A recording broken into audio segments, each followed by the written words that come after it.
couple of weeks back, we were talking about the second career crossroad. Yes. And we've had a lot of responses.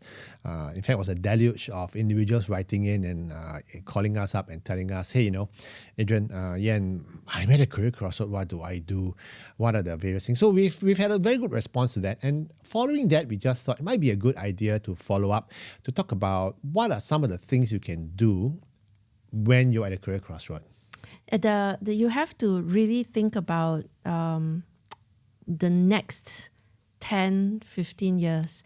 One of the topics that always comes up is, and people ignore it, is what do I do when I retire as well? So this second career crossroad might be your precursor to your third and fourth career crossroad. Well, The bridge. No. I was just thinking something along the lines of how you optimize your income as much as possible. That's why this second career crossroad is quite important, because you don't want it to be the start of the slope, the downward slope. You want this next 15 years to be as fruitful as possible, so that you can prepare in terms of money, opportunity, ideas, friends and contacts as well. It also depends. If you already have your freedom funds. Well, no, it's not about freedom funds as well. It's about ideas and friends and contacts. Okay. And there's so much more going on when you hit the downshifting timeline. But we're not talking about downshifting. No, we're not talking about downshifting. That's why we're saying that this second career crossroad is quite important. But anyway, this week, we're going to talk about career pivots. And when it comes to you being at your career crossroads, one of the things that you can do is to think about a career pivot. And it's even more tricky when you're trying to career pivot after you're 40. Actually, it's not that hard. I think it's harder after you're 50. After you're 50. So it's difficult nonetheless. I mean, making a career pivot is never easy, but the older you are, the more difficult and the easier it gets as well.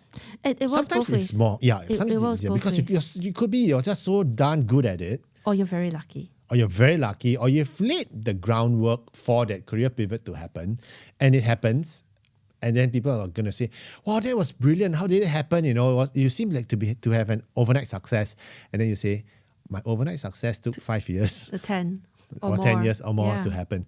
Yeah. So that's why I think a lot of planning is involved. But today we're going to talk about career pivots, especially when you're above 40. And 40 is age, not IQ, okay? Successful career pivots when you're above 40. So a lot of people want to change jobs. And it may be within the same industry or not, okay? But most people, they say, I want a better job. They always start by saying, I need a better job. And then when asked, it's the next answer, so what is a better job? Well, one that pays more. And sometimes my response is, I just had this conversation just last week. Our client was asking, I need more money, which is true, because she's looking to grow her passive income. So she's invested in some properties and all that. So she needs more cash flow. Right? More money. And then my response to her is, are you prepared for more stress? Because more money usually equals more stress. Usually. And of course, then, she paused for a minute and went, is there a job where there's more money and less stress? Yeah, there is. It's probably, but it's probably illegal. You'll probably go to jail for it. You've got to look. And I'm sure if you look hard enough, you might find something which would be more work for someone else, but maybe it feels like less work for you just because you're so good at it or you're very happy doing it. Yeah. And so you can't quite quantify, work or stress. But there you go. I think that's true. And once you get clarity as to what direction you want to get into, that's where you can start planning a career pivot.